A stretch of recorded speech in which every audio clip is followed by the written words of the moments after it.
Aí outras ações complementares, aqui relacionadas à equipe da farmácia de farmacêuticos, né, farmacêuticos clínicos.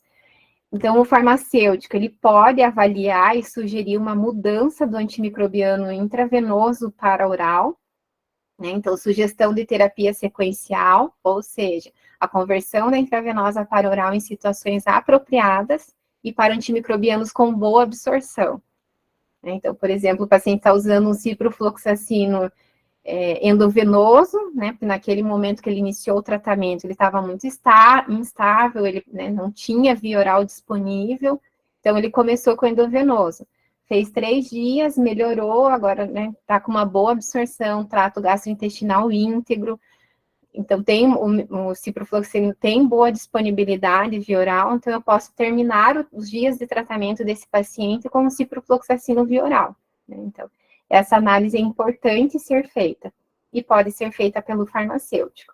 A questão dos ajustes de dose, né? Então, geralmente em casos de disfunção renal ou hepática, né? Ou um monitoramento de nível sérico, o farmacêutico pode sugerir esses ajustes de dose dos antimicrobianos.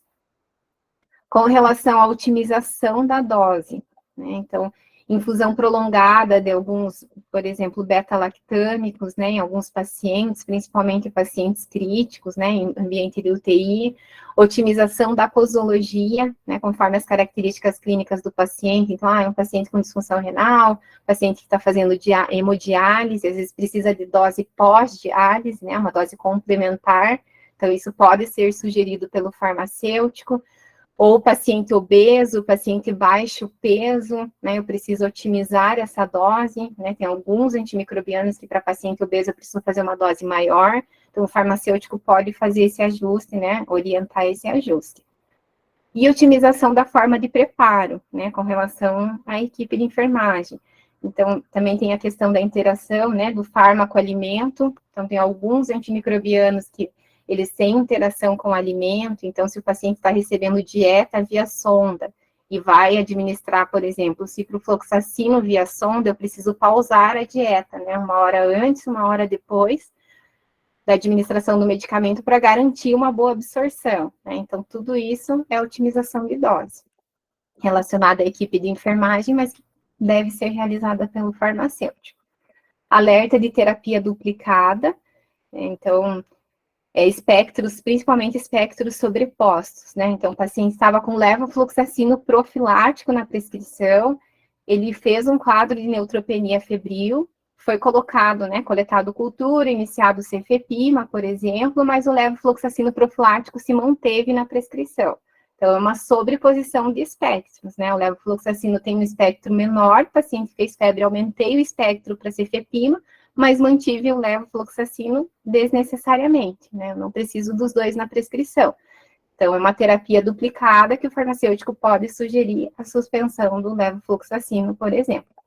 Suspensões automáticas, né? Então, em algumas instituições existe essa trava, principalmente relacionada à profilaxia cirúrgica, né? Então, deu 24 horas, o antimicrobiano é suspenso da prescrição, né? Principalmente em sistemas eletrônicos de prescrição, então podem existir essas travas para que o médico não prescreva mais.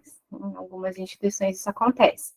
Detecção e prevenção de problemas relacionados aos antimicrobianos. Então, interações, como eu comentei, com dietas ou alimentos, detecção e prevenção de reações adversas, principalmente relacionadas, né, à enfermagem, a tempo de infusão, então, por exemplo, a vancomicina, né, a síndrome do homem vermelho está intimamente relacionada com a velocidade da infusão da vancomicina, então, informar a enfermagem que precisa ser feito de uma forma lenta para que o paciente não tenha reação adversa, e relacionada a erros de medicação, né, com os antimicrobianos.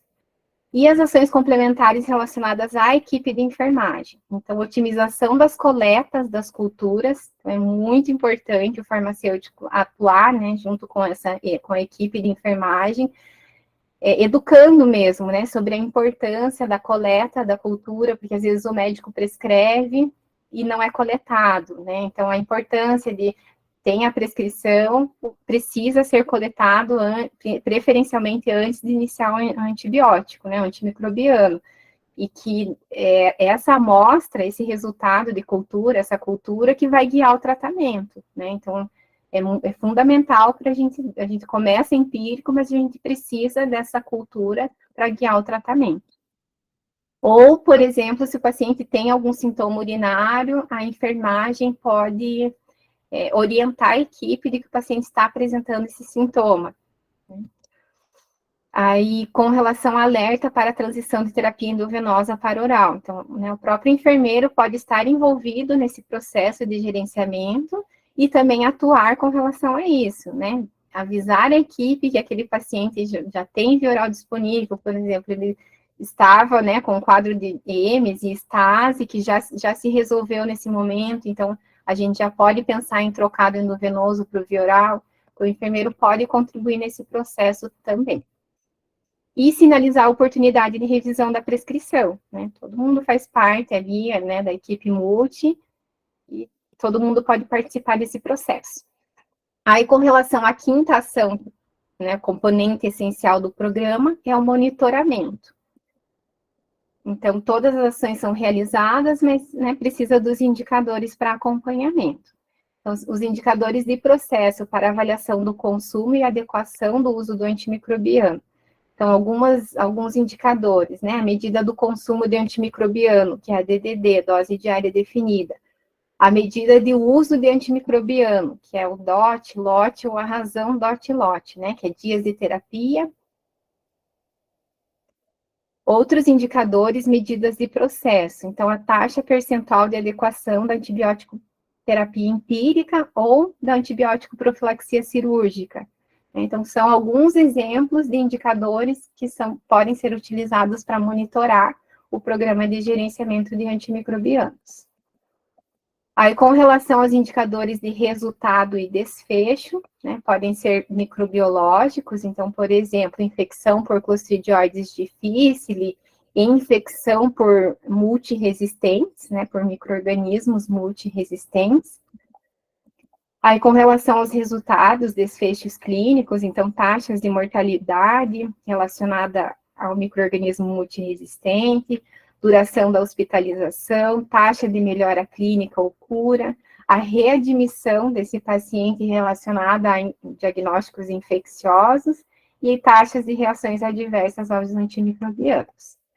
Outro indicador de resultado desfechos podem ser os resultados financeiros, né? Então, indicadores de custos da terapia do paciente. E o sexto componente essencial do programa seria a divulgação dos resultados. Então, a geração de relatórios para o time gestor e para as lideranças da instituição, que incluem informações sobre o uso geral dos antimicrobianos, as intervenções realizadas, né, pelo time, as atualizações sobre o progresso, descrevendo as dificuldades e as recomendações para melhorias futuras relacionadas ao programa e todo esse controle. Então, esse documento também sugere que seja criada uma marca para o programa de gerenciamento de antimicrobianos, né? Então, uma marca para educar toda a equipe, né, todos os profissionais. Então, um slogan, um logotipo para unificar e criar o reconhecimento entre os funcionários da instituição, para vários componentes do programa. Então, como exemplo, ali na instituição onde eu trabalho, a gente chama, né, a equipe que faz o programa, o gerenciamento do uso racional de antimicrobianos, a gente chama de GURA, que é Grupo de Uso Racional de Antimicrobianos. Então, a gente evolui nos prontuários do paciente dessa forma, né, como forma de divulgação mesmo, que existe esse programa, que tem alguém olhando, né, esses protocolos e essas prescrições de antimicrobianos. Aí aqui é o documento, né, que ele foi elaborado lá em 2017 pela Anvisa, que é essa diretriz nacional para a elaboração do programa de gerenciamento de antimicrobianos em serviços de saúde, mas ele foi revisado recentemente, agora em 13 de junho de 2023. Então, é um documento bem completo, tem todos os passos, né, para quem quer começar o programa de gerenciamento, e é recomendado, né, que cada instituição tenha o seu manual, né. de gerenciamento do uso racional de antimicrobianos, baseado nessas recomendações da Agência Nacional de Vigilância Sanitária.